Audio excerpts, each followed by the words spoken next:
This is Guardian Radio, your station for up-to-the-minute news and intelligent, interactive, and engaging conversations. 96.9 FM. The views and opinions of the hosts and guests are their own and do not necessarily reflect the views of the management and staff of Guardian Radio.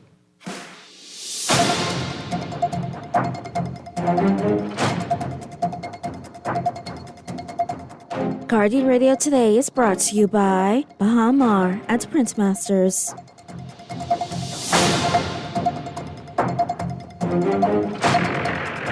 And welcome to Guardian Radio Today with your host, Dr. Cleveland W. Eneas III, also known as Kahun Anku Sarah. This is the November 18th edition of Guardian Radio Today. We're happy to have you, and we'll be with you until 4 p.m. today.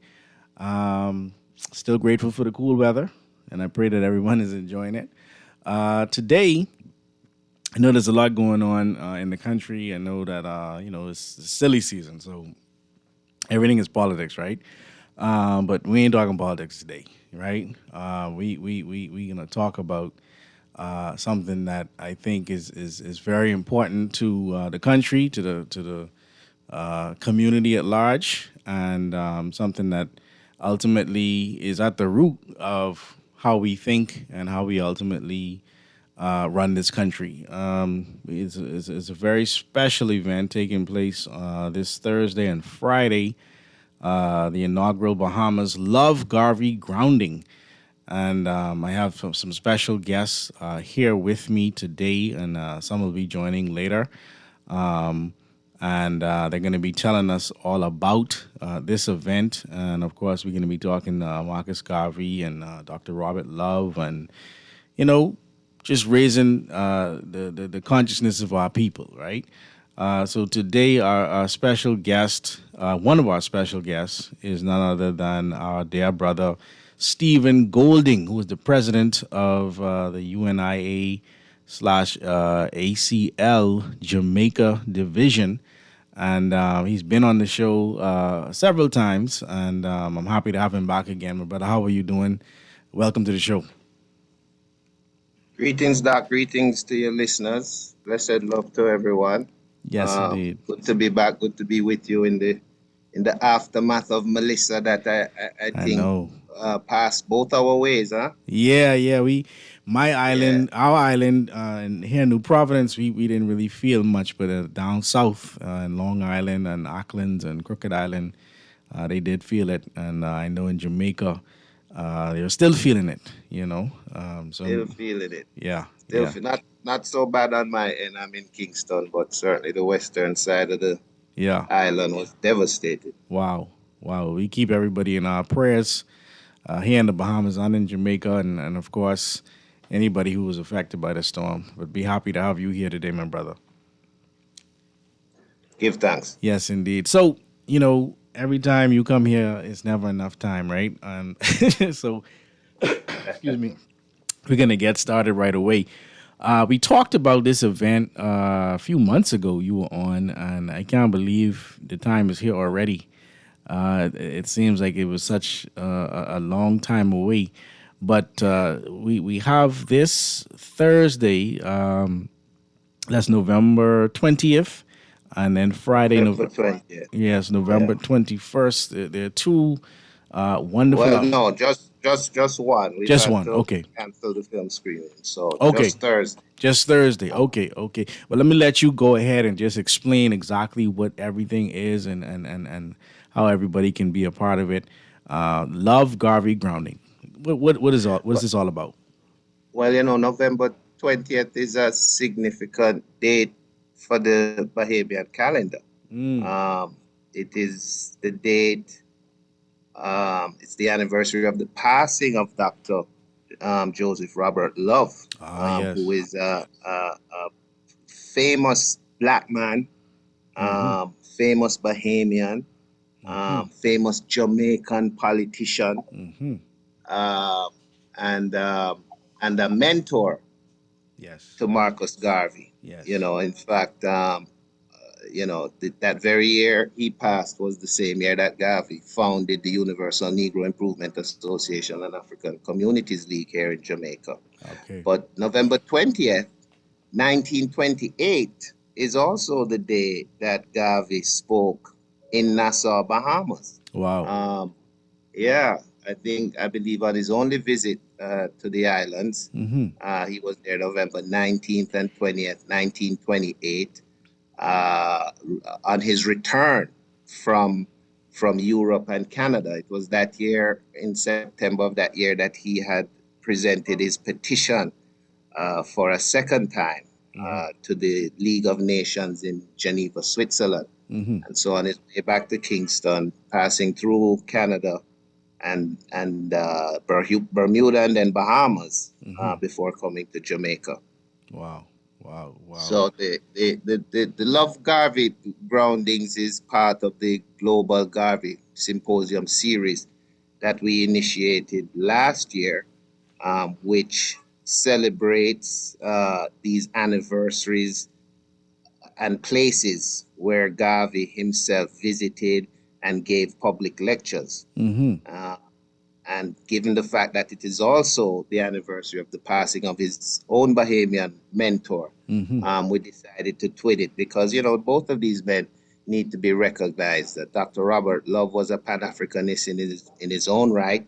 He opened up a branch of the Pan-African Association after it was launched in London in 1900, July of 1900, the first time the word Pan-African was being introduced to the English lexicon.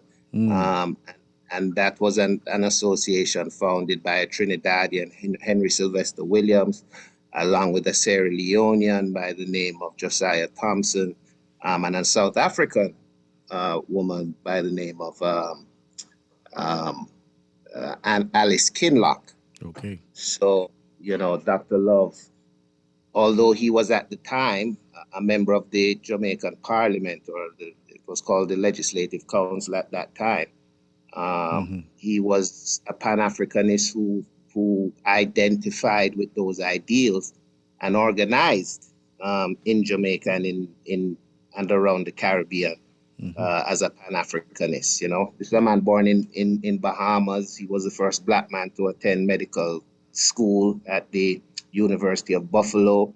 He was at one time chief medical officer in Port-au-Prince, Haiti, where he met people like Frederick Douglass and worked alongside them before coming to Jamaica and becoming, I believe, the third Black man to be elected to the Jamaican Assembly. Wow.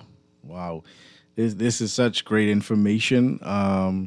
I think it's important that we do always reflect on these realities because oftentimes we let these days slip by every year, and the name Dr. Robert Love doesn't really ring around here like it should, along with the name Marcus Garvey. So on Thursday, what's going to be happening?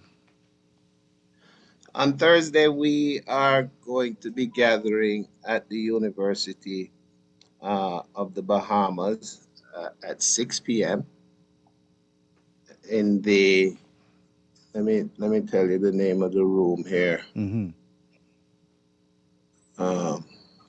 Where did I put that? The Harry Seymour Library. Yes. At 6 p.m. And there are going to be some other speakers there. Dr. Nyambi Campbell, who chairs the reparation committee there, was part of the organizers, but unfortunately will be away. She will be, Philip Smith, I believe, will be deputizing for her. We're also going to have Mr. Christopher Davis, right, who I gather is aficionado of Dr. Love and his history. He will be there as well. I will be attending virtually. Unfortunately, we weren't able to get on the ground in the flesh in the Bahamas, but we will be joining virtually from here in Jamaica, just to reflect on the lives of these men, some of the ideals they stood for, the intersections, their history, their philosophies, and some of the issues in the light of that legacy that we are still grappling with and trying to work out today. Why is an event like this so important? I mean, some people say, well, that's just the past, we don't need to necessarily rehash the past. Like why is an event like this so important? Well, you know what Marcus Garvey said, that people without knowledge of their past history, origin, and culture is like a tree without roots. Yes. So having knowledge of self and knowledge of where we're coming from is essential in understanding where we are and enabling us to better see where we need to go or where we need to be. But the fact is, both these men were men far ahead of their time. And there are things that they put forward that it took us over a century to unravel and understand, and we're only now accomplishing some of those things that they urged us towards in their own time. So their legacy, even though they may be gone in the flesh, their legacy is the lessons and the knowledge and the enlightenment that they brought that is still shining for many generations, even 100 years later. Yes, indeed. Yes, indeed. I think we have now with us Dr. Nyambi Campbell, Dean here. Are you here with us, sis? Good day. Hey. Good day. Good day. Loud and clear. She's here with us. How you doing, my sister? I am well. I am buzzing and a little bit tired. Um, as we may be aware, currently in the UK with the CARICOM Reparations Commission, this is the first time the CRC has traveled to the UK. And so we just had a really full and productive day of meeting with civil society members and the UK press.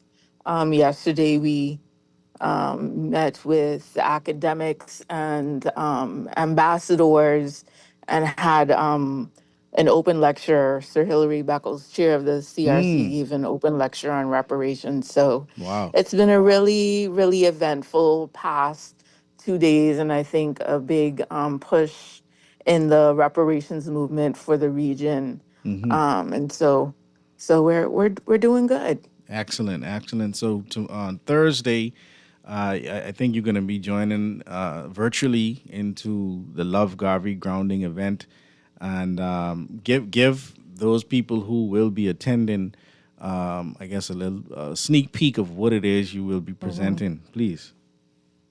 Well, because I'm in the UK, we're going to have actually the former chair of the Bahamas National Reparations Committee, Ambassador Philip Smith, is going to be on our panel, as well as Chris Davis.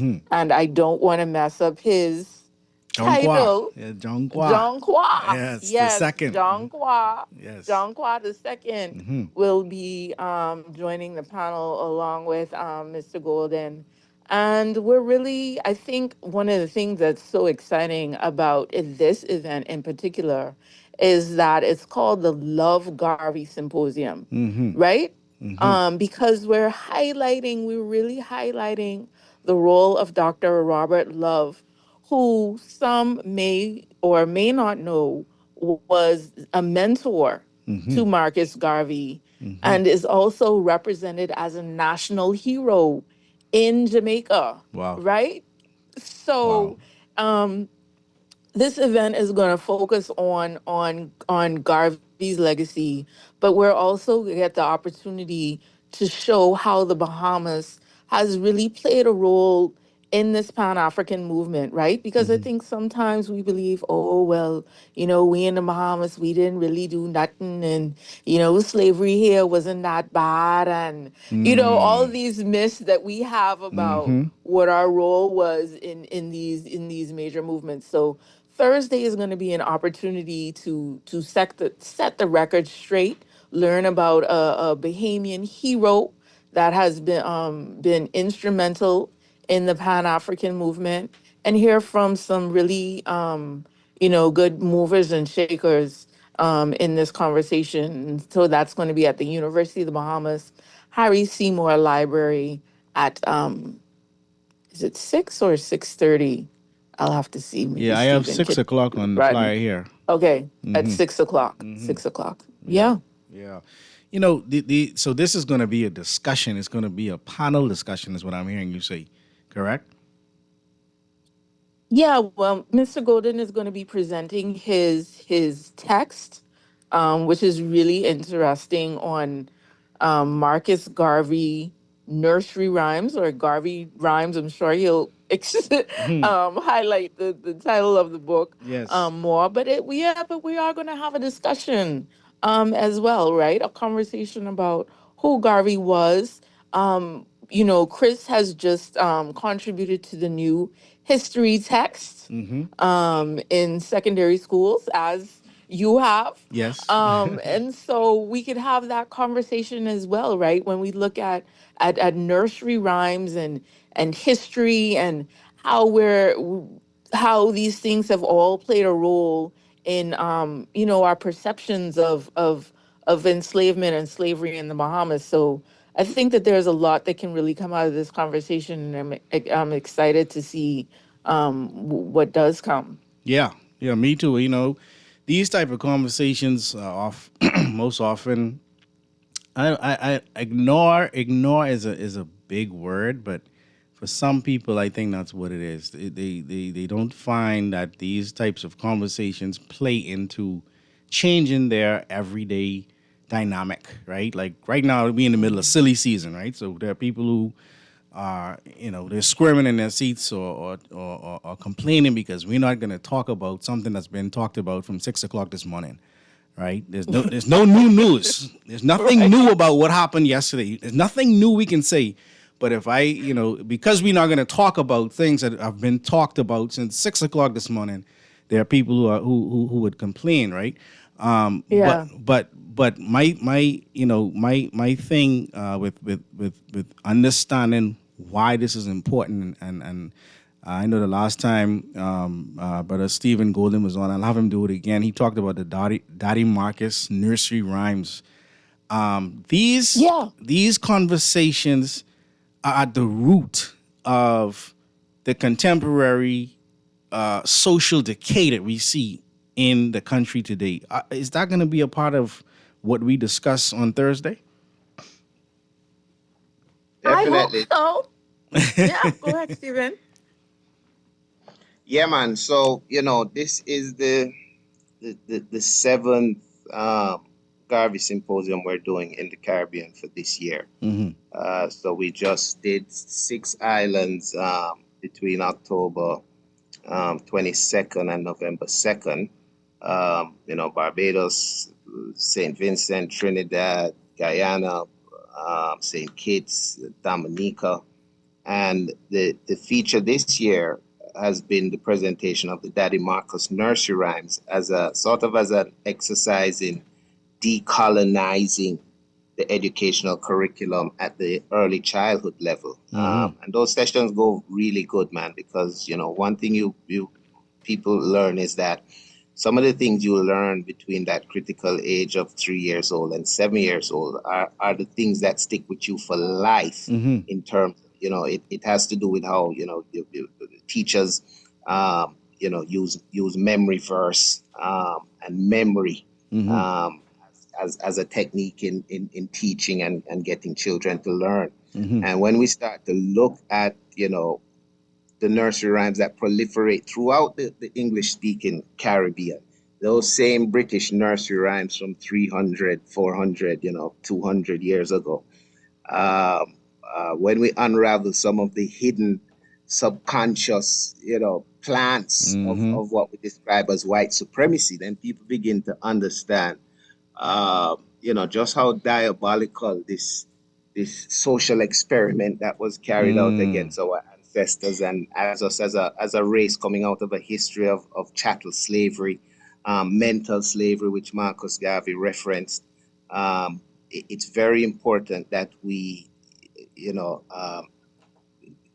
fashion tools to do what he said, emancipate ourselves from. Yes, indeed. There's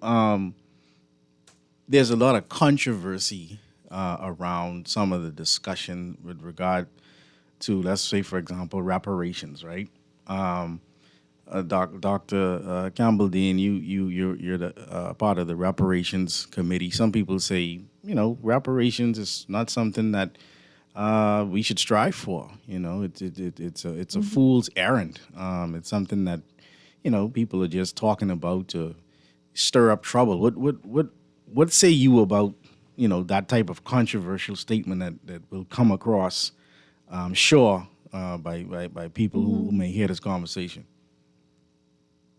Yeah. So I think one of the things that I would say first is for us to understand what Stephen was just outlining, right? The link between our historical legacies and current day situations. And then I would also say, reparations really isn't that radical because reparations have been paid before. My lord. And in fact, the British taxpayers were paying reparations up until 2015 Wow. To who? to the enslavers. Huh?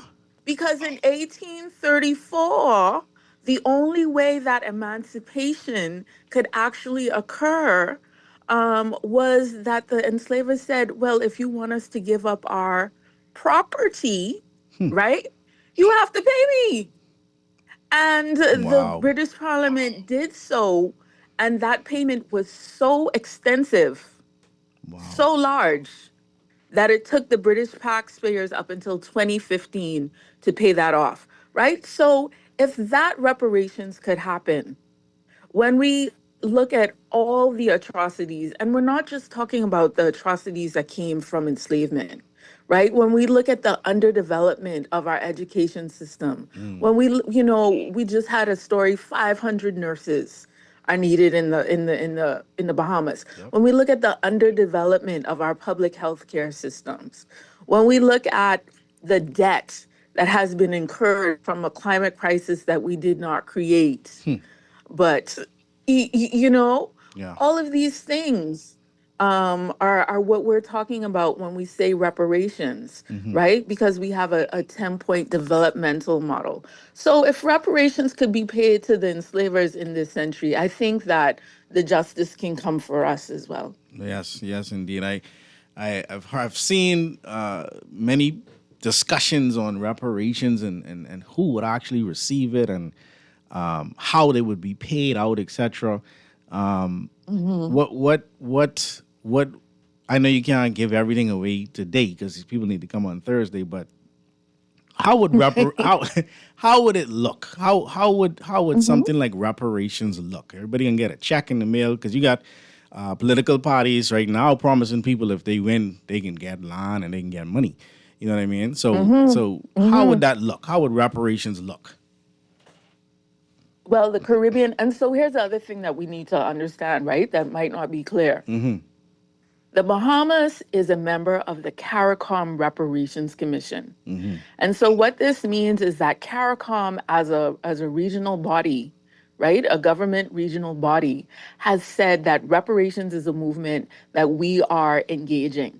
And so all CARICOM states are supposed to have national reparations committees. Okay. And so this is not just, the girl with plenty names begging white people for money because she thinks that's, a good thing to do. Yeah, This yeah. is something that our government has agreed to as a member of CARICOM. And so CARICOM has a developmental model of reparations, which means that we're not necessarily petitioning for a certain amount of funds to be given out to individuals every month, which is the model that the Jewish people have from their Holocaust, right? So just to say that there is precedence for that type of reparations to occur. Right. But the model that the CARICOM has engaged is a developmental model of a 10-point plan. And so you could go on the CARICOM site and look at what all of those 10 points are. Those 10 points are currently under revision. And so the new plan is to be released soon, along with a manifesto, right, for reparations. But it basically says that the enslavement and the genocide, right? We can't forget the genocide of the indigenous peoples of our land were crimes against humanity.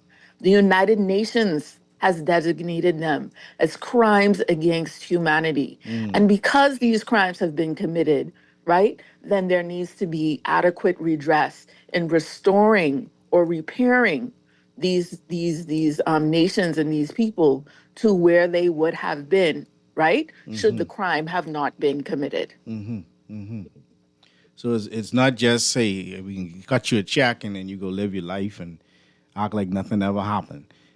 No, we're right. saying, education, public health crisis, technology transfer, to understand that there was legislation in place to say that not a nail should be produced in the Caribbean, right? So when we try to understand why we have salts all up and down our islands, but we have to go to the store, to Morton's, to buy the salt, right?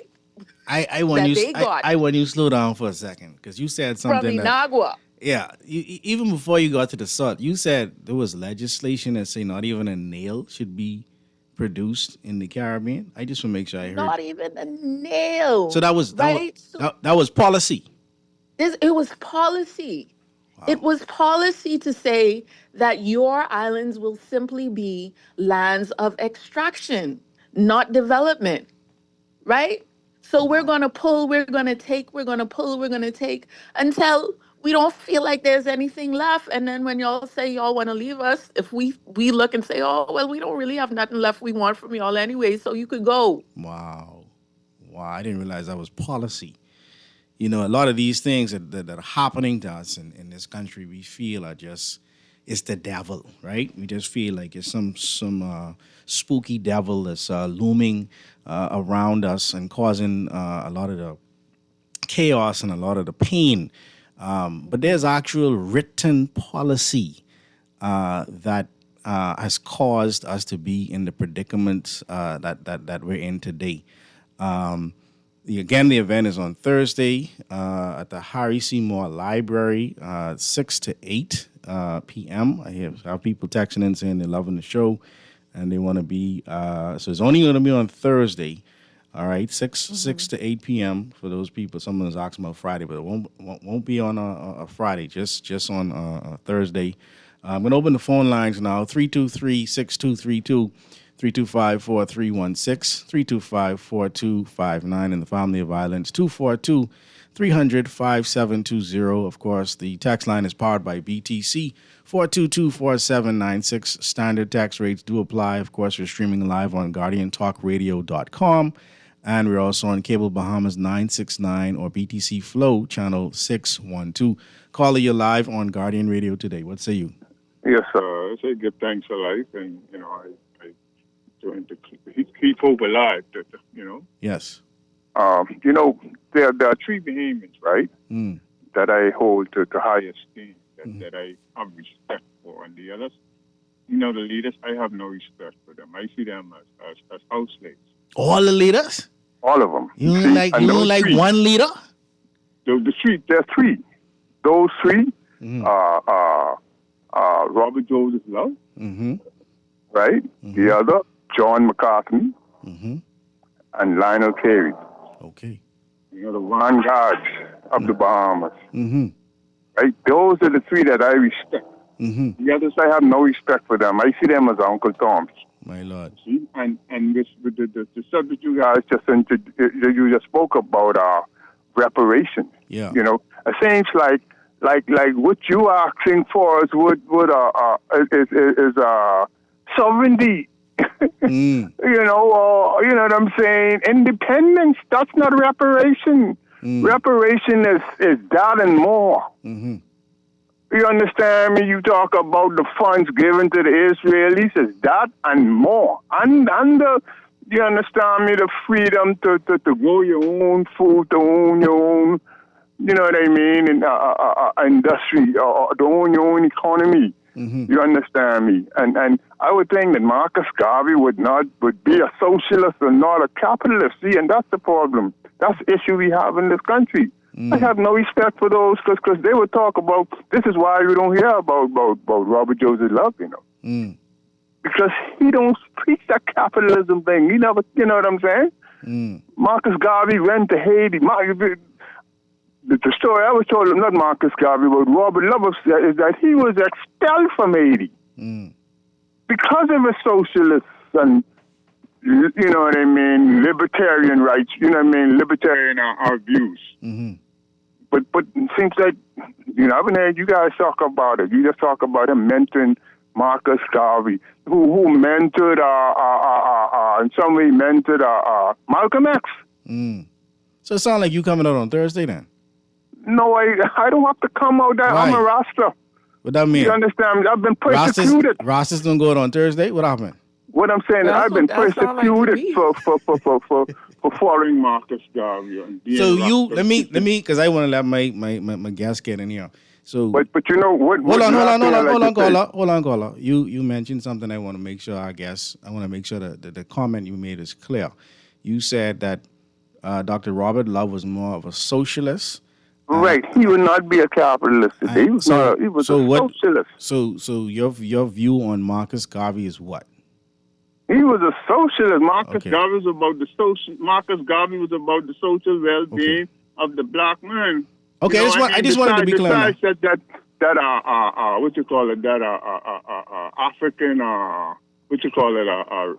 repatriation, and you know what I'm saying? You didn't agree with that. You didn't agree. Yeah, I agree with that. Oh, that's what I'm saying. That's the foundation too. All right. You see, I don't disagree with that, but our politicians don't agree with that. Yeah. You understand me? They run you with that. Yeah. You understand me? And I've been you know who I wearing on my shirt right now today? Who? Che Guevara. Che Guevara. Okay. You understand? But listen, we got other callers. I encourage you to come out on Thursday at 6 o'clock at the Harry Seymour Library. You can address a lot of the things you're talking about today in a more detailed way. There's going to be a panel discussion, so I pray you are able to join us on Thursday at 6 to 8 p.m. Brother Stephen Golden, you have any comments based on what the caller was talking about in terms of Dr. Robert Love and his getting kicked out for his socialist views in Haiti or what have you? I never heard that before. Okay, I didn't hear it either. I just wondered if you knew about it. I don't know if he's mixing Dr. Love up with Hubert Harrison, who is another Caribbean, mentor of Garvey. They call him the Black Socrates of Harlem. Okay. Who was a professed socialist and advocated socialism. But, Garvey himself is quoted as saying that capitalism gives the black man the best chance or opportunity of sort of leveling up with the white man. Okay. Garvey was a venture capitalist when you think about it. Before they were even venture capitalists, collective security, but also operating in the free market world as it was around him. That is not to say Garvey did not believe in certain social rights in terms, it's in his own document called Governing the Ideal State. He said he believed in capitalism up to a point that, he had limits on what he felt any single family or individual should have in terms of wealth. So, like Garvey would say, nobody should have over $500 million, for example. Okay. I think he said 5 million in his day. Yeah. Anything above that needs to go within the state coffers so that they can provide the sort of welfare and opportunities and so forth that the people are entitled to. But, Garvey was about building an African empire And so he believed in using whatever tools were out there available to the advantage of the race. But as for Dr. Love, no, I mean, listen, Dr. Love was elected to the Legislative Council in Jamaica before adult suffrage, before you had one man, one vote. Right. So if you could only vote if you were paying property taxes, if you were a certain age, if you were male, the whole colonial system and how that worked. Yeah. So the fact that he was able to leave Haiti, get elected, Love wasn't a poor man, you know. He loved his people. He gave service as a doctor. Even as a clergy in Jamaica, he was a publisher. He had a newspaper, the Jamaican Advocate. So you can see these men use capitalism to achieve the aims they set out to achieve. Yes. What Garvey was and self-professed was a universal African nationalist. He warned black people against being used by the communists. Of course, he was at the time of the Bolshevik Revolution. And he warned about, he called it just another set of white men trying to take advantage of the Negro. Yes, right? Indeed. So he said we needed to stick together.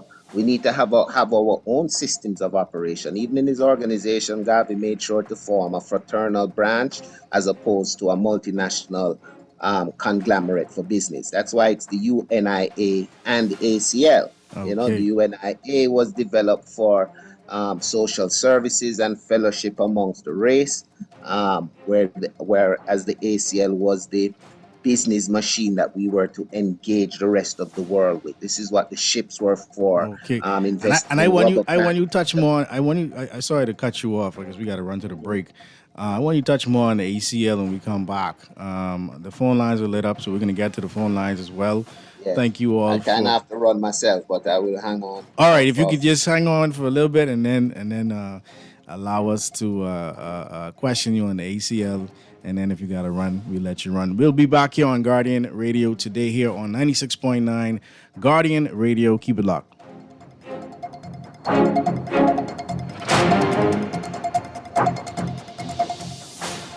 Beulah gal, can you believe this? We are now the patrol queens of the neighborhood. We now large and in charge. So we need to check out what's going on in everybody's yard. What about that gun that we know that Junior and his homeboys just ran out? Can we report that too? Of course we can. But we could be in deep trouble if they find out. We need to report what we see, Beulah. When you call Crime Stoppers, they just answer your call in Miami. So then we can report everything? Guns, where they hiding the drugs, who shoot who part of which gang, or who disturbing the peace with the loud music and the motorcycles. Then our neighborhood will be the best in the Bahamas, and everybody gonna want to come live here. And then our house price will go up, gal. So what we waiting on? What's the number? If you see something, say something. Let us all pitch in and stop the crime before it's your time. Call 328-8477 from Nassau or 242-300-8477 from the Family Islands. Or text us through the Crack Crime Bahamas app. Stop the crime before it's your time.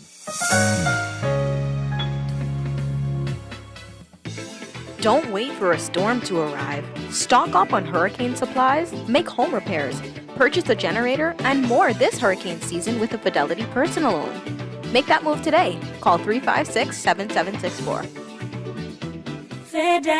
Fidelity, we're good for you.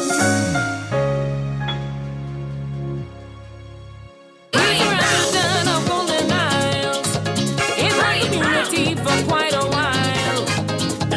Serving since 2021. This time around is Brian Brown. B is for Brian, B is for Brown. Golden Eyes and the FNM taking over town. B is for Brian, B is for Brown. Golden Eyes and the FNM taking over town. Brian Brown. This message has been brought to you by the Free National Movement. This is Guardian Radio 96.9 FM. Fresh news, smart talk, all day.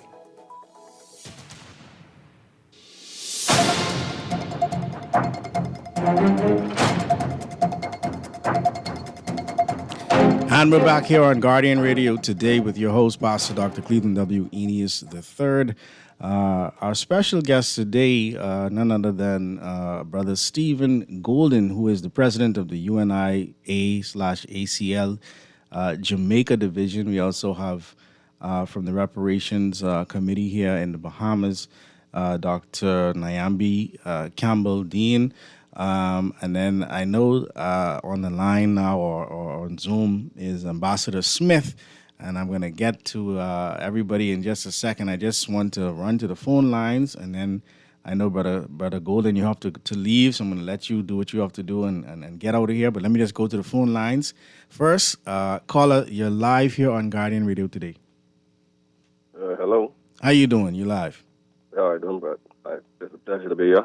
Just have a few questions. I think we're talking about, I was listening about talking about I heard about Martin Falls, why we have to purchase out of the food store and can't, I just want to find out more information about that. These international laws or certain laws that are in place that would prohibit certain things from happening from an economic standing point. That's one question. And then the other question is that, a lot of times we blame our government for a lot of things. And people say the government works for us. My question is, do the government really work for us? If you recall the speech from the throne when they're sworn in, the speech from the throne clearly states that he swears himself to carry out Her Majesty or His Majesty's vision. So then really, who does the government work for? And if the government is sworn into the crown, then the question is they answer the crown. And if they do not answer the crown, then it's not considered treason. I'll hang up. Thank you so much, Dr. Nyambi. I think you had mentioned the policies that were put in place to make sure that not even a nail was made in these colonies, and you talked about the salt production and how, we don't get the most out of it. So I think he was trying to get some more information on where he could get information on what you were talking about. If you could guide him, please. But on those policies specifically? Yeah, or whatever. Well, I mean, I could direct you to some texts. A good example would be Britain's Black Debt by Sir Hilary Beckles, as well as how Europe underdeveloped, or how Britain underdeveloped the Caribbean by Sir Hilary Beckles. You have your classic texts like Walter Rodney and Eric Williams, Capitalism and Slavery, and those specific texts that I think would be useful in speaking to those specific issues, right? But in terms of who do we report to, I think that those are the types of questions, or does our government work for the people? Those are the types of questions that we could have in the Bahamas National Reparations Commission. We see that Barbados is a republic, and they got rid of their head of state. So as Bahamians, do we want to have those conversations? But I would like to use that opportunity to allow the former or the original chair of the Bahamas Reparations Committee, Ambassador Philip Smith, to join in. Sure. And, Ambassador Smith, welcome to the show. You got to unmute. Sorry. I think he may have had his mic muted. Sorry about that. No worries. I did mute because I didn't want to interrupt the brilliance that was coming from my chair and Brother Golding. Yes. But the question that your caller asked, I think, has to do with the fact that most of us growing up, and the caller, I think, would have been a younger version of that, we learned history from the viewpoint of the colonizer. Yes. We learned who heroes were from how they described. We learned who criminals were from how they described it. What we have a responsibility to do is to unlearn the errors that they perpetrated, and in the process, appreciate where we are today and where we could go tomorrow. The future, as a song I remember hearing said, the future belongs to us. But in order to get to the future, we got to appreciate how we got to be where we are, which means we have to understand the truth of our history, and we have to teach truth. Yes. Wherever truth leads you. Yes. We're afraid of truth generally because frequently it's uncomfortable. For instance, in our situation, not too long ago, a Bahamian, hearing the call of thousands of Bahamians, took a hammer to a statue to Christopher Columbus. That's right. That's right. Knowing that he would be arrested because he saw the policeman and he put himself in a position to demonstrate that he was not intending any harm to the policeman. Right. He got arrested. He went to court. The court, following the law as it is written, found him guilty and sentenced him to a fine. Since then, there's been a public request to have him benefit from the authority of the state to remove the stain of the criminal offense from his record. But most of us in our society have fallen silent. And the reason we've done so is because in the moment it was sexy. Yeah.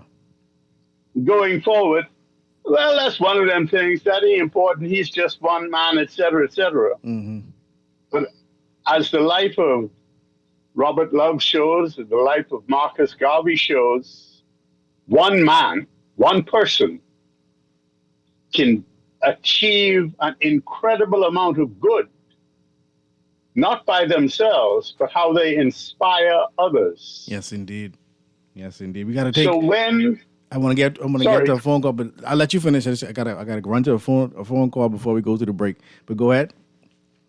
No, I was going to say that what we have to do, those of us who have taken the time to unlearn the errors that we were taught growing up, who have freed ourselves, as Marcus Garvey taught and the philosopher Nestor Mali taught. That's right. Have freed ourselves from mental slavery. We are positioned to go forward in freedom. Amen.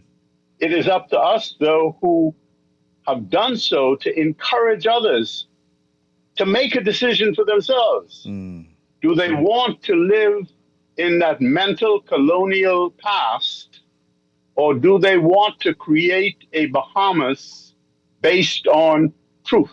See, and that's why silly season is causing my skin to crawl, because what you said there, that's a dichotomy that like you say, we're afraid of the truth, and we want to keep certain systems in place to serve our own egos. Let me run back to the phone lines right quick here on Guardian Radio today. Caller, you live.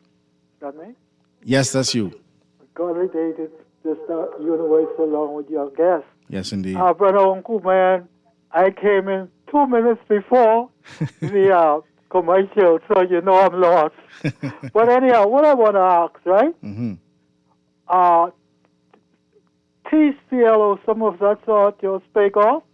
Sorry? What is that? What is what? And my other question is, why is it that those people still fighting physically, killing up each other in the East there? What really is the problem? I'm going to hang up and listen. Thank you so much, Elder. I think, Brother Stephen Gold, I know you have to leave soon. I wanted you to I think he's asking about what the UNIA/ACL was really all about. I wanted you to explain more about the ACL aspect of it before we run to the break, if you don't mind, please. There were twin organizations that Garvey incorporated in New York in the United States in 1918. The African Communities League was meant to be a conglomerate of businesses, industry. So you found that was the corporation under which Garvey created the Negro Factories Corporation that you might have heard about, the millinery store. He had several grocery stores. He had the Phyllis Wheatley Hotel. The Berry Ross Doll Company eventually came under the ACL, even though it was started before that. And then, of course, the infamous Black Star Line Shipping Company. So the ACL was envisioned as a multinational, because the UNIA operated globally, conglomerate of businesses that were stimulating trade amongst the race and with the rest of the world. All of those fantastic projects that you hear about or associate with Garvey were undertaken under the ACL. The rubber plantation he was seeking to get in Liberia, which, as the story goes, he was betrayed, and the Firestone Company ended up with that for 49 years. Those of you who have Bridgestone tires may not know that there's a connection to Marcus Garvey there. Wow. And other activities, so that this is why I described Garvey as a venture capitalist before they were venture capitalists. Yeah. But brother Stephen Golden, I appreciate you taking the time to be with us in this first hour. So Thursday, you will be virtually at the event, yes? Yes, and we'll be presenting as Dr. Hall Campbell Dean said, the Daddy Marcus nursery rhymes.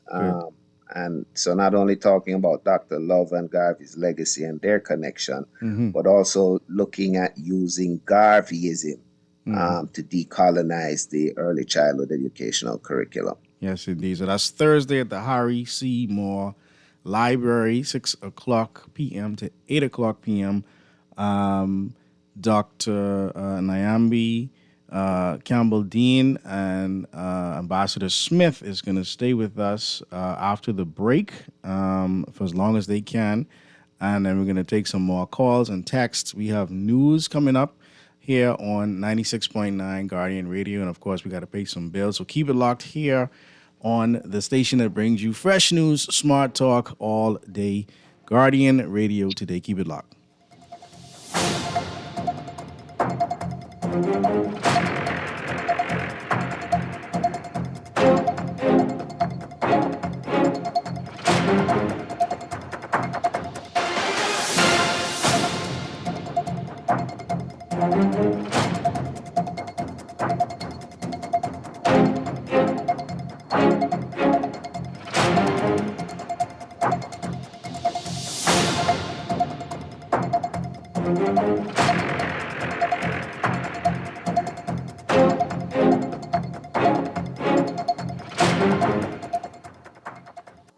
This is Guardian Radio, your station for up-to-the-minute news and intelligent, interactive, and engaging conversations. 96.9 FM. Get him on it! Black people are rising, the wise. Never let this happen again, That's the part. Nobody broke stick, and I should be in your ears again. Nobody broke stick, and I should be in your ears again.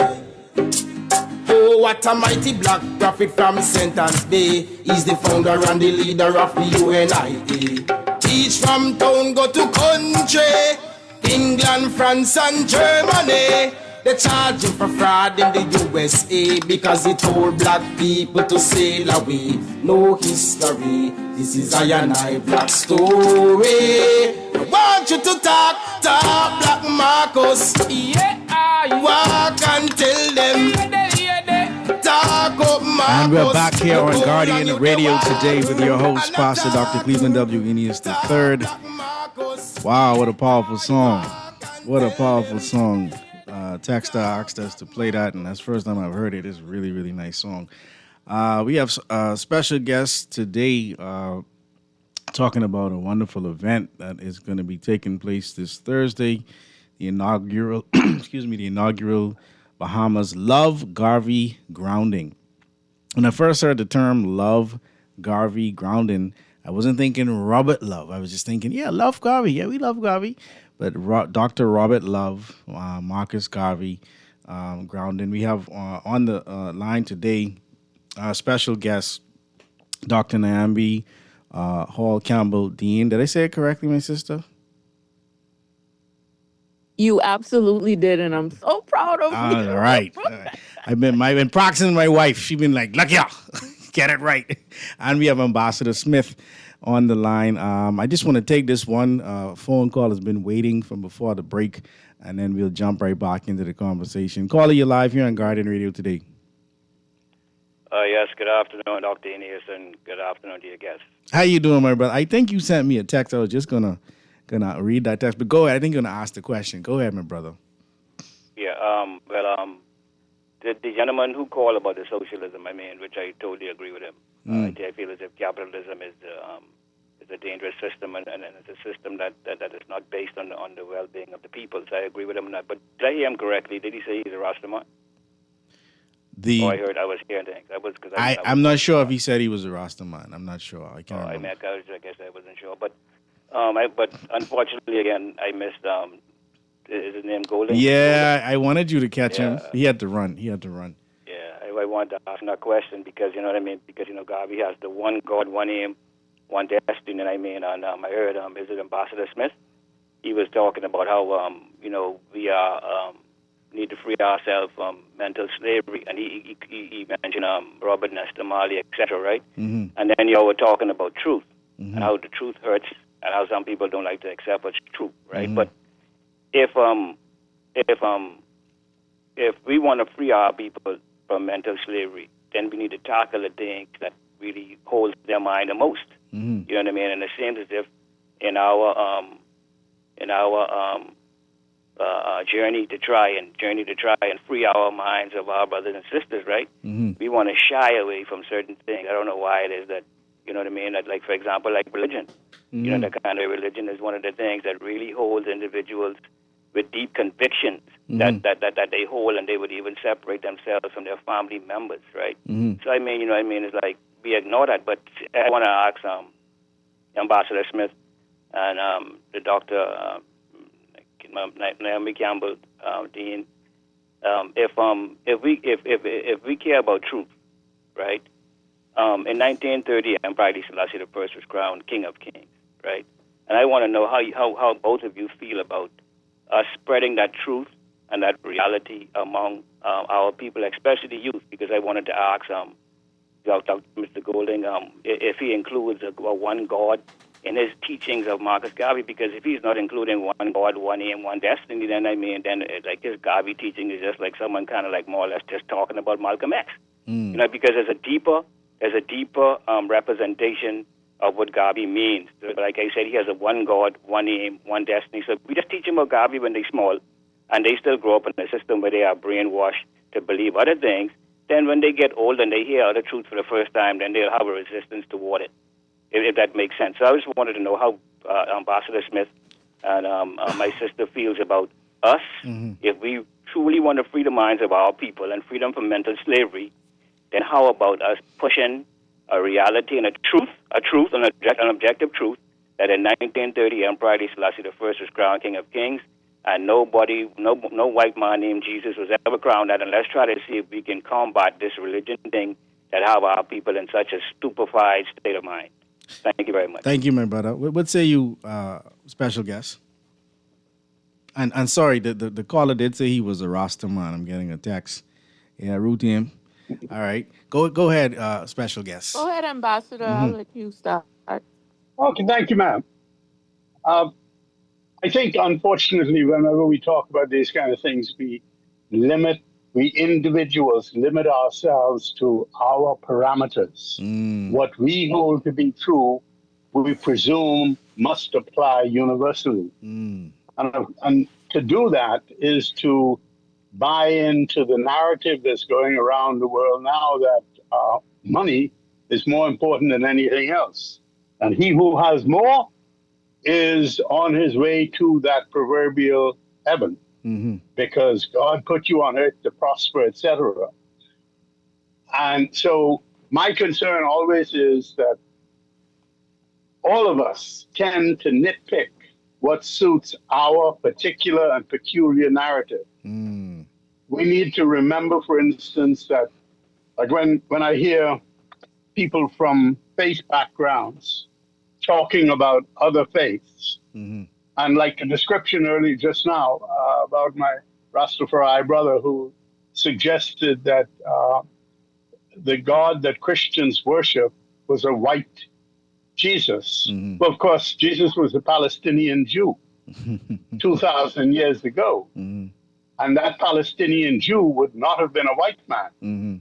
He was a brown man, looked just like the Palestinians of today. So he became white in the European narrative when they chose that they wanted a God that looked like them, but they wanted to be Christians as well. So they painted pictures of a tall, blonde, blue-eyed man and said, that's Jesus. They created this narrative. And when the recognition of the Emperor Haile Selassie as the King of Kings was made, that was made in the context of his lineage. Haile Selassie was descended from many, many hundreds of years of a ruling line. Yes. And one of his titles was just that, an inherited title, King of Kings. Yes. There've been Charlemagne was at one point crowned King of Kings, the European man. The Roman Emperor was referred to as King of Kings and even more as God. So I don't pay much attention to these particular and peculiar things. I myself, I am Roman Catholic Christian. I worship the Son of Jesus Christ, the Christ as the Son of God. But I don't require anybody to agree with me. Right. What I ask of them is to love their neighbor, which is one of the things that my Savior taught, which the New Testament, which I read and accept as inspired, not written by God, but anything that markets the concept of love is inspired by God. The God I worship is a God of love. And I know very few people who profess any faith and have in that faith a God figure who professes a God that is less than love. So how could they be wrong and I be right if we worship the same God of love, just using different names? And so, and I was only born in the middle of the last century, so I would not have been able to walk as a human being with Jesus who became the Christ. Right. So I have learned from a tradition, teachings of my faith, to believe something to be true. But that's my truth. Yeah. So I am opposed to people who preach hate. Hate's the antithesis of love.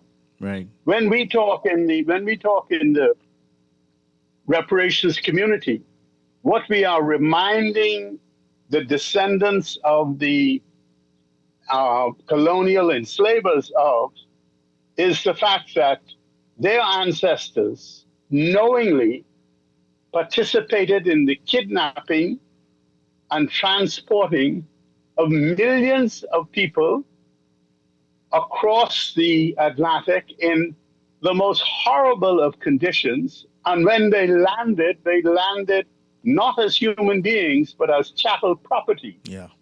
Sold like one would sell a horse or a cow. Mm-hmm. And for generations, their offspring were held in the same condition. Yes. And those same people stole the wealth of the Americas to take to Europe. Mm-hmm.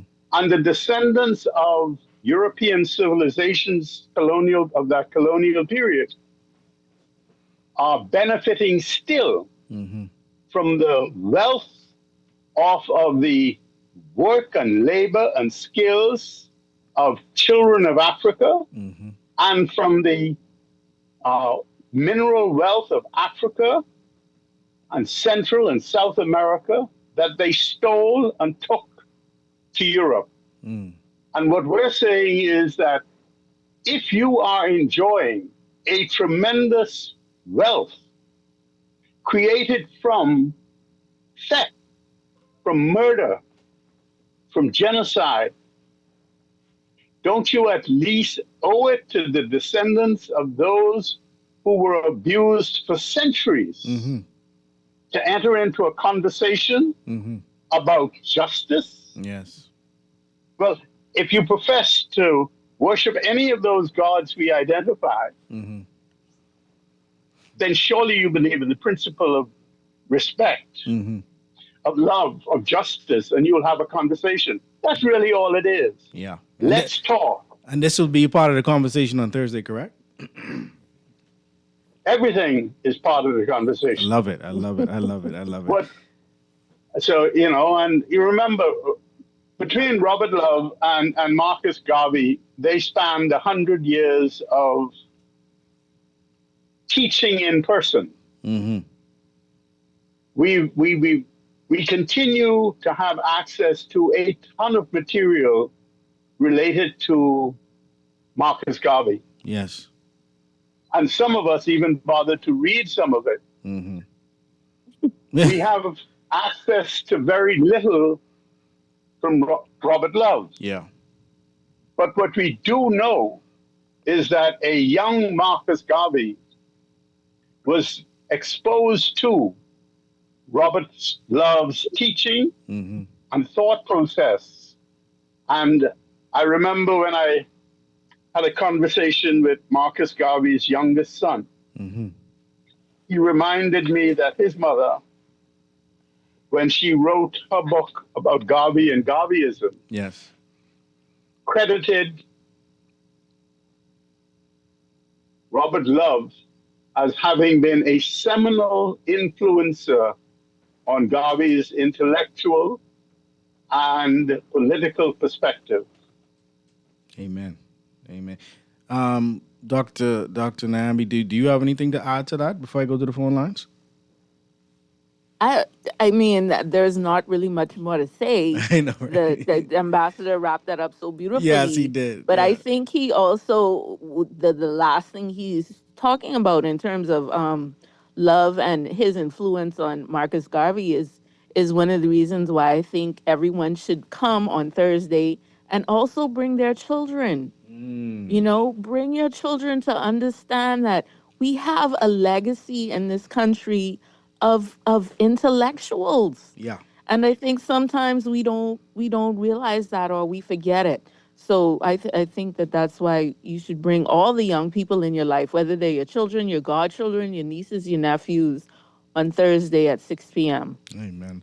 Let's run back to the phone lines here on Guardian Radio today. Caller, you're live. Yes, sir. This is the Rasta that called earlier, right? Mm-hmm. You know, and a lot of people invoking my name. But let me say that I'm a Rasta, right? That believe in the man of right. Hello? Go ahead, we can hear you. This is God in flesh. Right? A man of right is God in flesh. Okay? You said a man, sorry, you said a man. A man of right. Of a right. righteous man is God in flesh. Okay, I just want to make sure we understood you properly. Right. So you know, I Googled three names, right? I Googled Marcus Garvey, I Googled Gaddafi, and I Googled Robert Joseph Love. And in terms of whether they were socialists, and they said Marcus Garvey is not a socialist, Marcus Garvey was a capitalist, right? They said Robert Joseph was not spoken as a capitalist, but he believed in land distribution, redistribution of land, and universal education. That's socialist. Would you agree? Yeah. So and then Gaddafi. You can't say Gaddafi was not African nationalist. Gaddafi won Africa and they killed him really. So you understand what I'm saying? Unified African thing. And Gaddafi was a socialist. You see, I appreciate it. I listen. That's why you need to come on Thursday, because I love the passion, I love the fire, and I sure I'll be welcomed on Thursday, because I want to make sure we get in all of the callers. Get to your point, right? Yeah, the point about, I know that came in on reparations. See, how could you accept, right, the Uncle Toms, the capitalists, to take care of the poor people's reparation of the black poor people? You see, it's no different. So let me just be people clear. Who believe in privatization. You know what I mean? Look at China. China's not a capitalist nation. China owns everything that means everything. They own the bank. You understand me? That they own the things that command the economy. Right. So the people. I thank you. How could someone take care of reparation without the mandate from the people? Right. So Thursday, I really want you to come and bring your thoughts, because I think you have a lot of passion towards what's being talked about, and I don't want people to miss out on that. Let's go to the next caller. Caller, you're live here on Guardian Radio today. I forgot my... Call right back, Elder Bremen. Yes, okay. All right, no problem, man. All right, so Ambassador Smith and Dr. Nyambi here, you know, there's obviously a lot of passion, pent-up anger, confusion, if you will, when it comes to these types of conversations, which is why I think they are important to have, because I think a lot of times we carry a lot of the confusion and the anger with us, and it spills out into the community as the crime and the social decay that we see in the community today, which kind of stops us from working together to produce what we could actually produce. What I love about this conversation is that we don't all agree on every single thing, but we all, I think, and I'm pretty sure, agree that to understand who these men and what this movement was about is something that that this country can benefit from. What say you, Dr. Nyambi? I absolutely agree with that. I think one of the things I would also want to mention is that the Reparations Committee recognizes, understands, and is grateful for all of the work that Rastafari has done in really building the reparations movement in the region, right? So we appreciate the groundwork that has been laid by Rastafari in really building a reparations consciousness amongst the people. And we have Rastafari represented on our committee. And so, you know, Thursday is an opportunity for us to expand that conversation. And while we do definitely want everyone to come out on Thursday, understand that these are conversations that the committee is having throughout the year, right? At many different events. And so the opportunity to engage with us in person, online, at our social media pages at 242 Reparations are always available. Yes, indeed. That's right. Sorry, Ambassador Smith. Go ahead. If I might just add to what the chair of our committee has said. Yeah. By way of attempting to widen the discussion relative to this issue. Mm-hmm.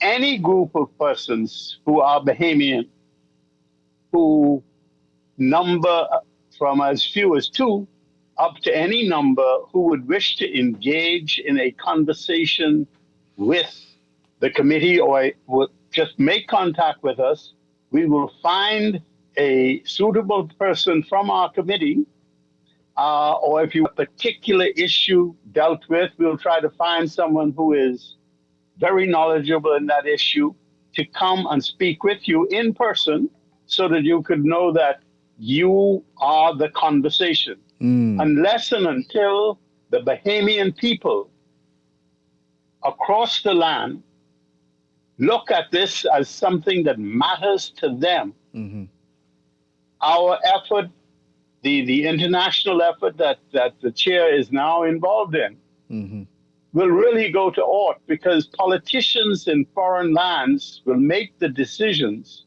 as to how their governments will respond.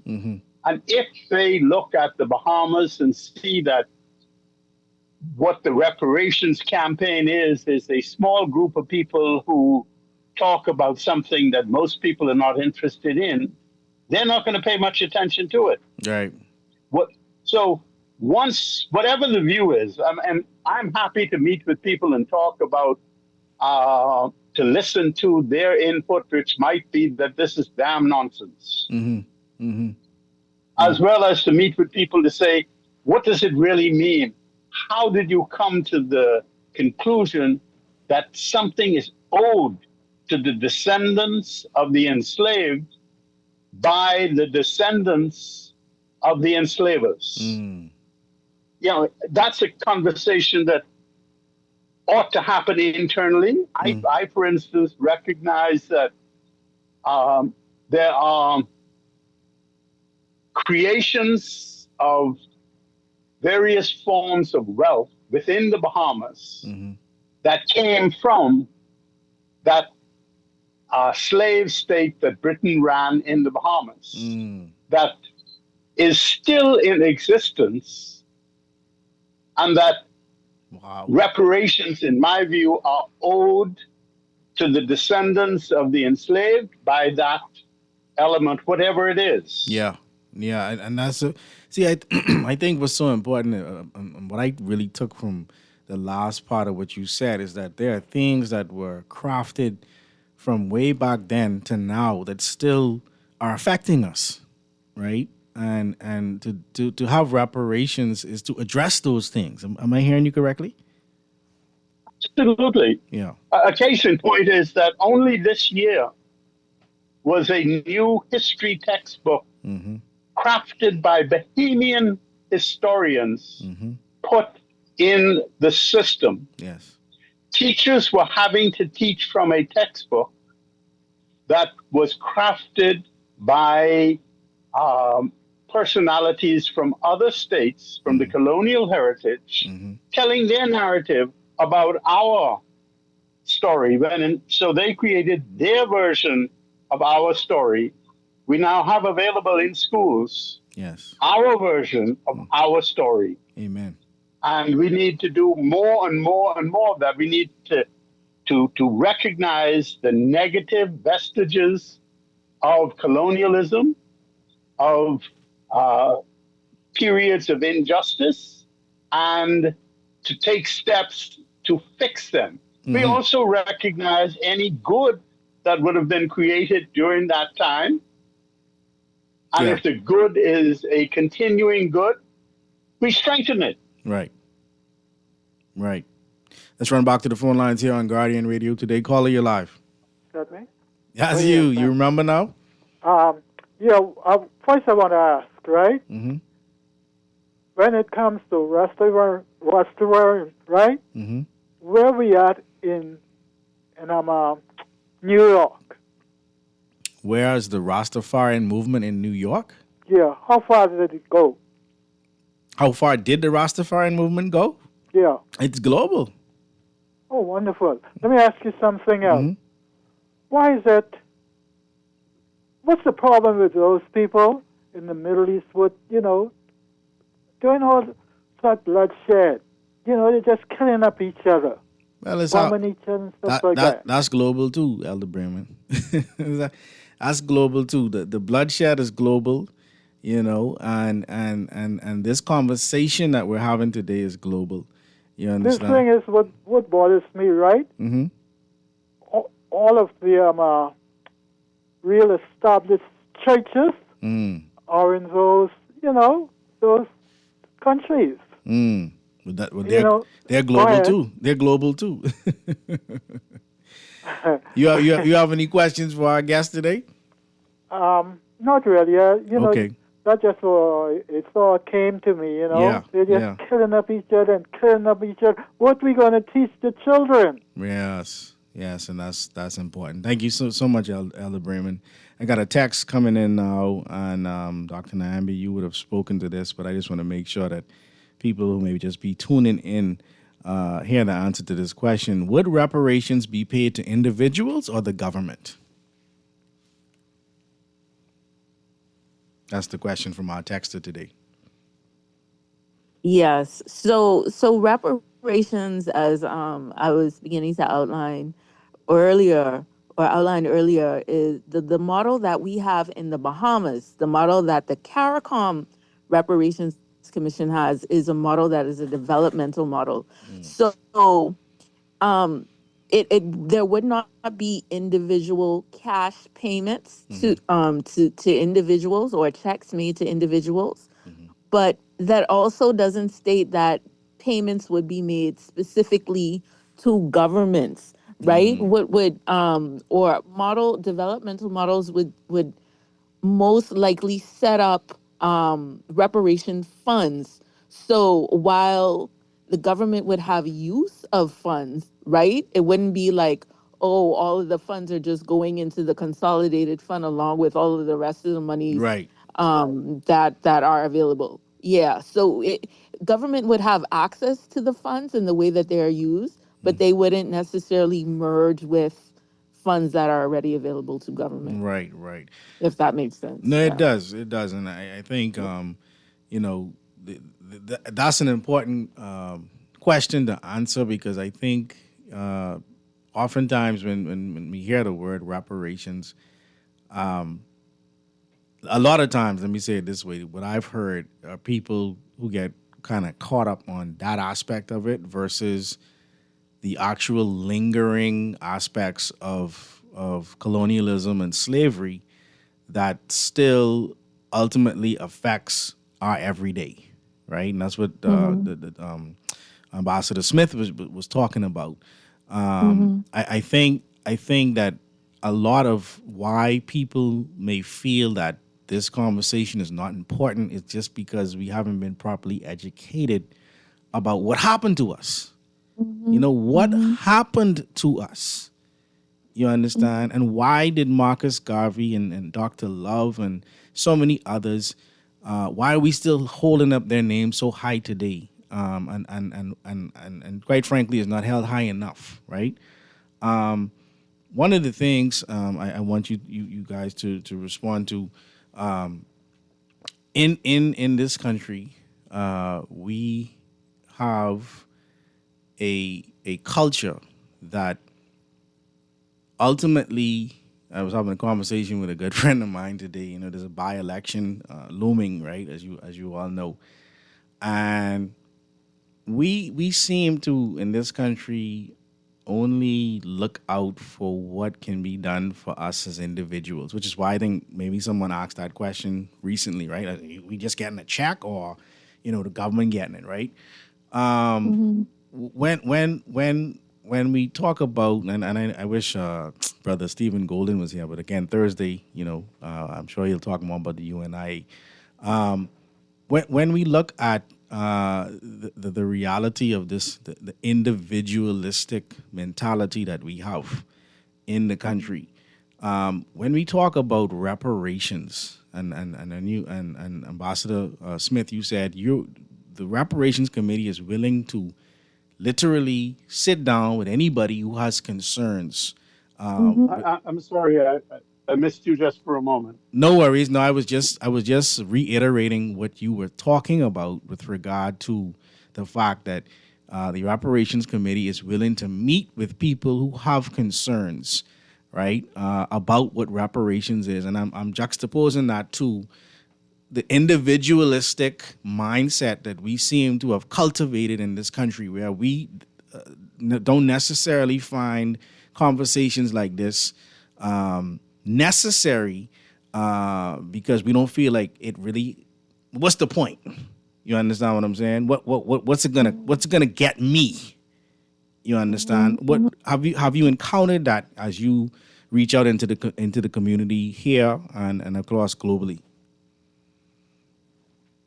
But I'll just say quickly, because I really want to hear what Ambassador Smith has to say as a recovering politician, as he refers himself. But to reiterate also what he has said, that we are willing to meet with anybody and meet you where you're at. I sometimes consider myself or refer to myself as a reparations evangelist. So I will spread the gospel of reparations far and wide. Right. And so I have gone to schools. I have gone to various classes at UB. I've gone to Toastmasters groups and Kiwanis groups. And while I can think of one situation where there was a particular individual who was very resistant, by and large, every time I sit and I talk and I explain what reparations is, at the end of it, they're like, oh, well, that makes sense. Like, right. That makes sense. Once yeah. they're educated about you know, it, right. Yeah. So once we understand what this reparations movement really is about, I think people are on board. But Ambassador, what would you say? Is he there with us? You there with us, Ambassador? I hope you're not muted. He got to join back in. Let me throw this question. Let me throw this question out as he's joining back in, and then we run back to the phone lines. This text says, Uncle, serious question here with reference to reparations. As a mixed race man, should my white daddy pay money to my black mother? Is this what we are saying? And I think they may be a little. Yeah. I think he's paying money anyway, boss. Okay. To be clear. And then they're asking about. Go ahead. Mm-hmm.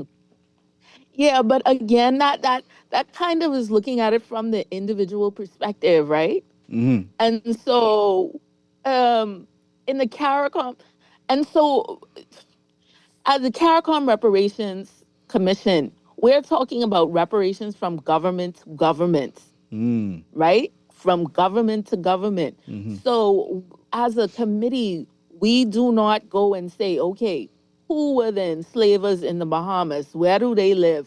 You know? Yeah, because they ask him about black slave owners. So what about the black slave owners? They gonna have to pay too? Yeah. No, we're not talking about individuals, right? We're talking about governments to governments. That is the level on which the CARICOM Reparations Commission is advocating. Now, that is not to say that there have not been instances like the Trevelyan family in Guyana, or I think it's the Gladstones, but that there have not been instances of families who are they have a group called the Heirs of Slavery, where they have not made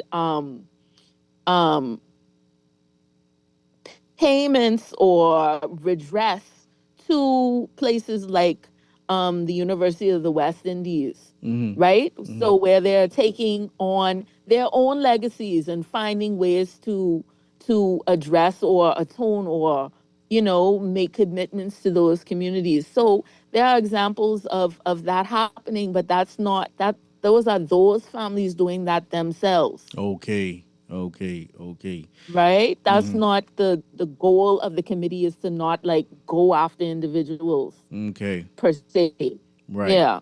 Right. I think we got Ambassador Smith back on the line. I don't know how much you heard. I know you dropped off Yeah, Zoom kicked me out for some reason, but I'm back. You're back. Thank you so much.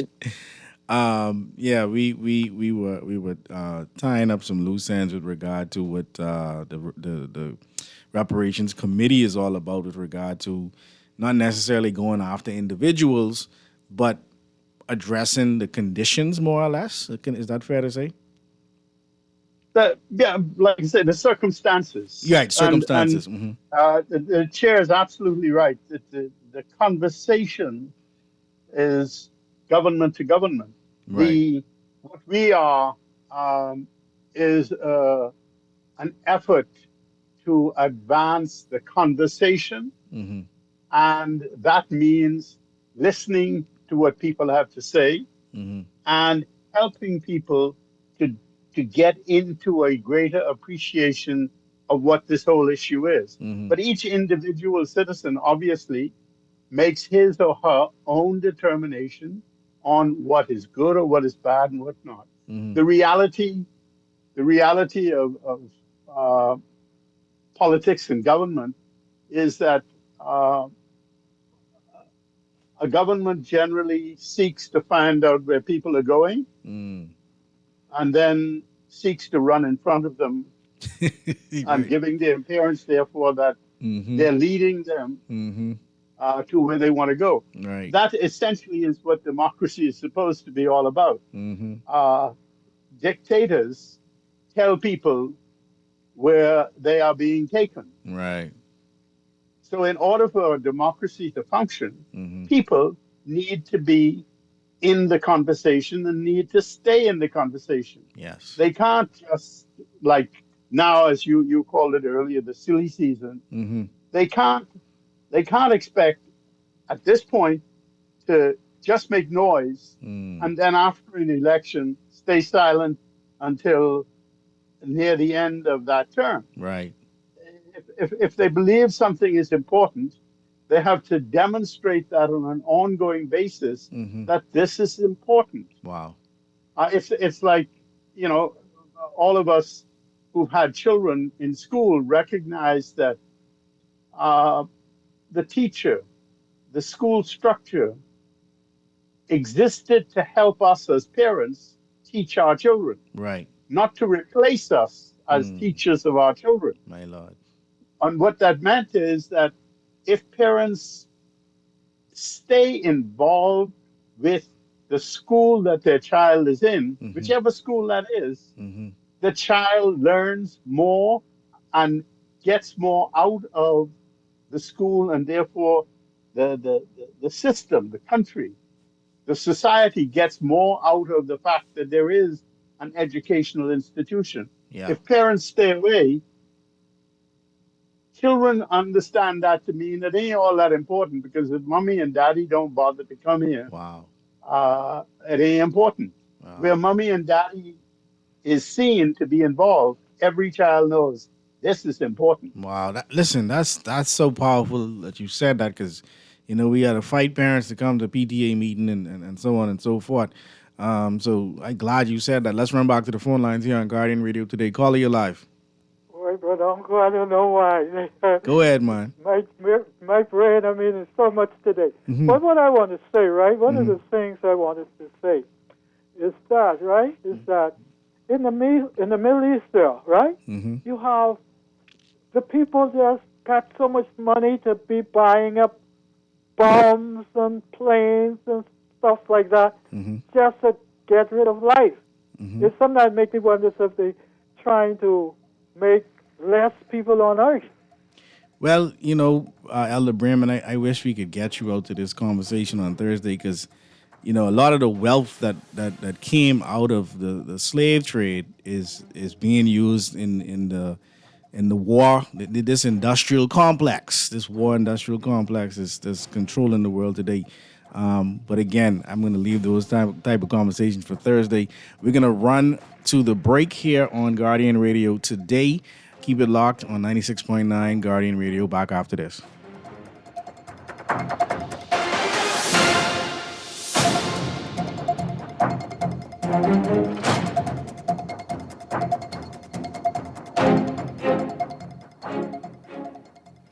You try to rest, but roll with the best. For all your printing needs, there ain't no one better, no. For posters and banners, magazines and flyers. For window decals, greeting cards and newsletters. No job too big and there's no job too small. You name it, we can print it. Just give us a call. Let Print Masters bring your masterpiece to life. Located in the Nassau Guardian Building, telephone 302-2361. To my neighbors in Golden Isles, even the PLP candidate had to admit it. You've been ignored and neglected for years. 4 years in power, and now weeks before an election, they show up paving roads. But I never left you. I live here, I work here, and I serve you every single day. Let them know Golden Isles is not for sale. On November 24th, vote the name you know and trust. Brian Brown and the Free National Movement. I never forgot. Paid for by the Free National Movement. Step inside the John Baptiste Jazz Club at Baha Mar, where the rhythm of the islands of the Bahamas meets the soul of New Orleans. Every night, the lights dim, the music swells, and the air fills with that unmistakable energy. The kind that makes you close your eyes and just feel. Savor signature cocktails, curated small plates, and live performances from world-class musicians, all in an intimate, artfully designed space where every seat has a story. Whether it's a romantic night out or a spontaneous evening with friends, this is where you want to be. The John Baptiste Jazz Club, only at Baha Mar. Reserve your table now at bahamar.com/jazz club or through the Baha Mar app, because every evening plays its own tune. Join the Bahamas Heart Association for its inaugural golf tournament, proudly presented by Visa and Fidelity Bank on Sunday, November 30th at the spectacular Royal Blue Golf Club. Every swing brings hope and healing to young hearts. Gather your team and play with purpose or make a donation. Tee off for Tiny Hearts, because every heartbeat deserves a chance. For more details, contact the Surfing the Sassoon Heart Foundation at sassoonheartfoundation.org. This is Guardian Radio 96.9 FM. Fresh news, smart talk, all day.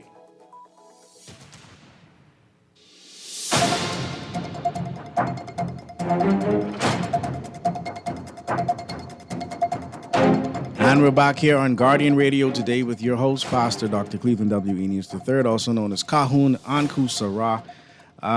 The event is this Thursday, November 20th, the inaugural Bahamas Love Garvey grounding. It's at the Harry C. Moore Library over at University of the Bahamas, 6 p.m. to 8 p.m. We're going to be talking reparations. We're going to be talking Dr. Robert Love, of course, Marcus Garvey, Amy Jacques Garvey, One God, One Aim, One Destiny. I mean, the conversation is endless. In the last few minutes that we have here in the show, I want to discuss silly season for a second in relation to all of this, right? Ambassador Smith, you made a very, very it's so true that I had to laugh to myself. You said that in politics, the politicians wait to see where people are running and then run ahead of them to act as if they're leading them to where they're going, right? How important is it for the electorate to educate themselves on what the country truly needs outside of the gravelicious I want for me, in order to get the politicians in line? Because we often complain about our leaders, but we could get, and you being a former politician, I want to know if what I'm saying makes sense, right? Can we get our politicians on the straight and narrow if we, the electorate, are running in the direction that the country needs to go in? Bottom line, unless people make themselves aware of what their economy is, of how it's created, how it's crafted, what benefits and what challenges on all these things about, what's happening with education.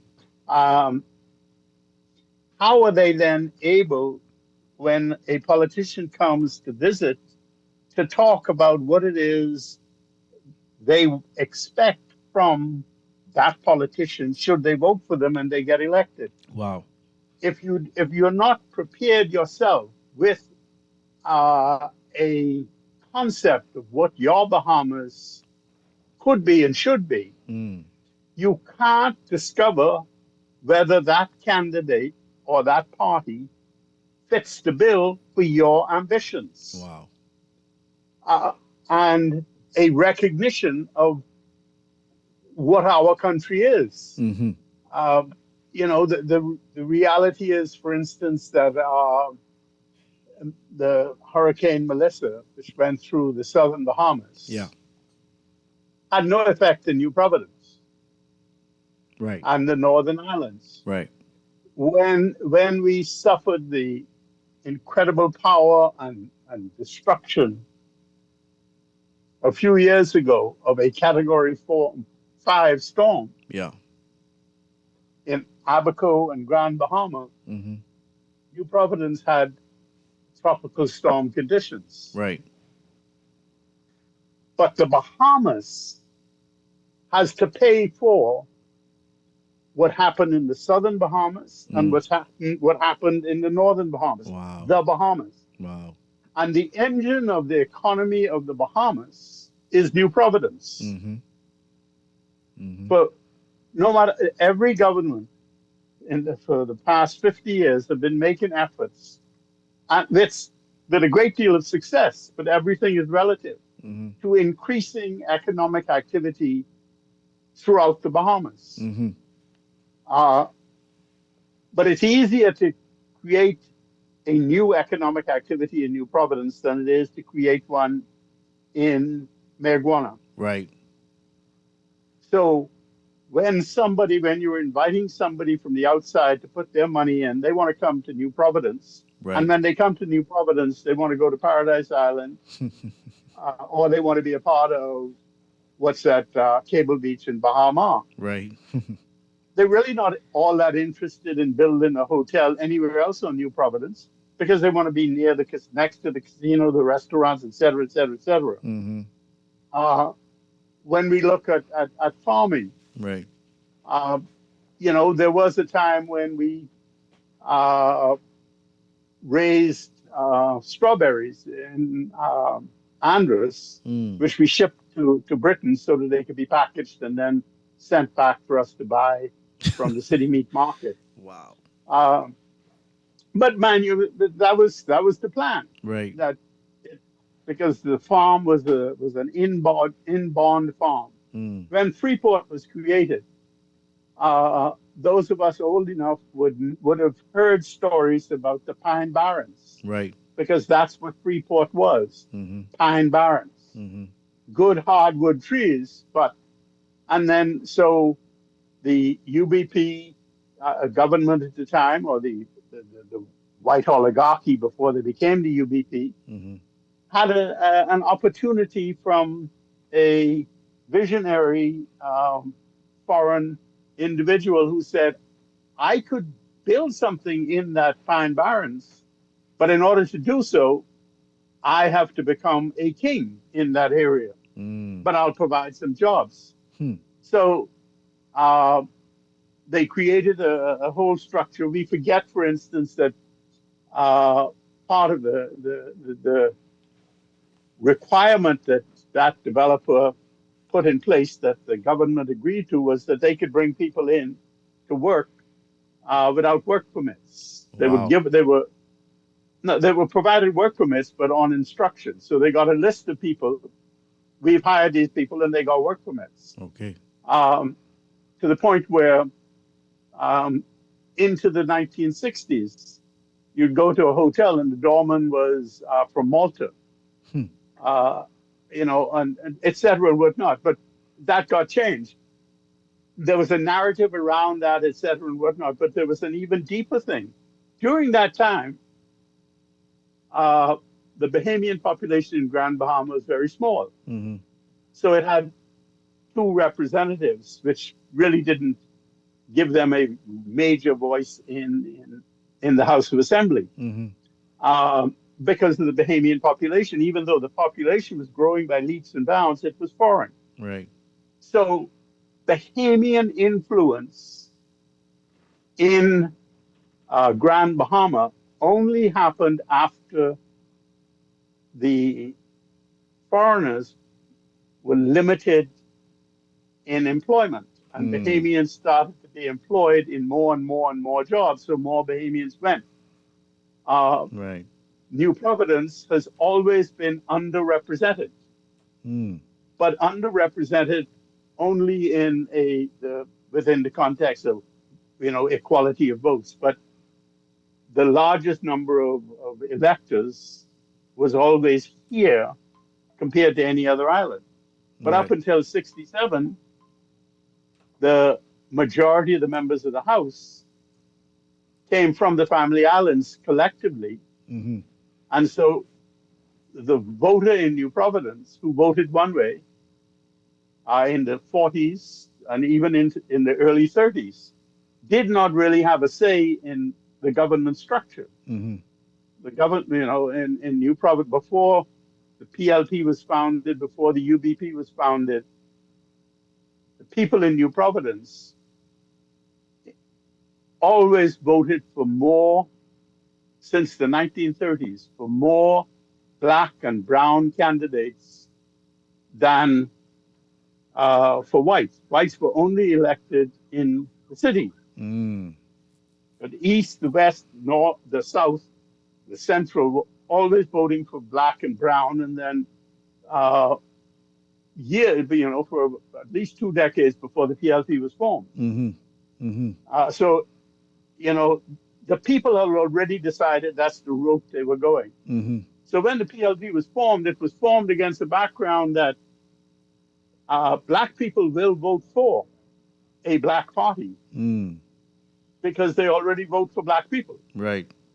For New Providence. The narrative didn't get all the way out to the Family Islands until really 1968.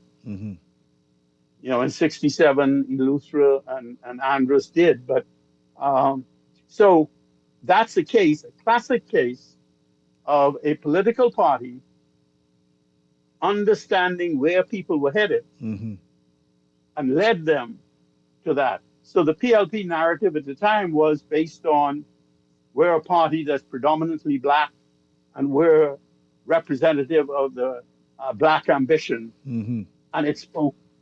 So now that's changed. The FNM is a black party and the PLP is a black party, and both have substantial and meaningful involvement of the white population. So neither could claim to be I'm the party of whites or blacks. Right. They both can only claim they are a party of the majority or the minority of Bahamians. Right. And that's a good thing. But the history has to be understood and put in context. So back to the initial thing. If people make themselves aware and insist on representatives listening to them and then describing what their approach would be, what their efforts would be should they be elected or should their party win, will people then vote for their vision as opposed to voting for a created vision? Yes.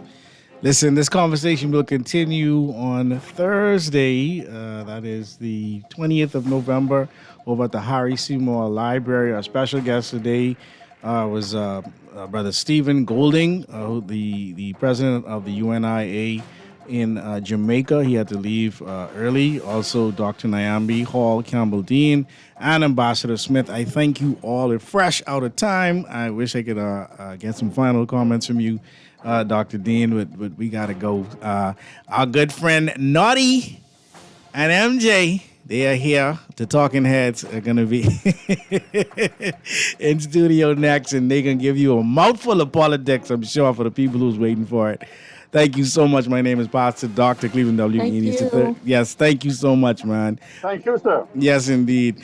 Keep it locked here on 96.9 Guardian Radio. Fresh news, smart talk all day. Namaste, family.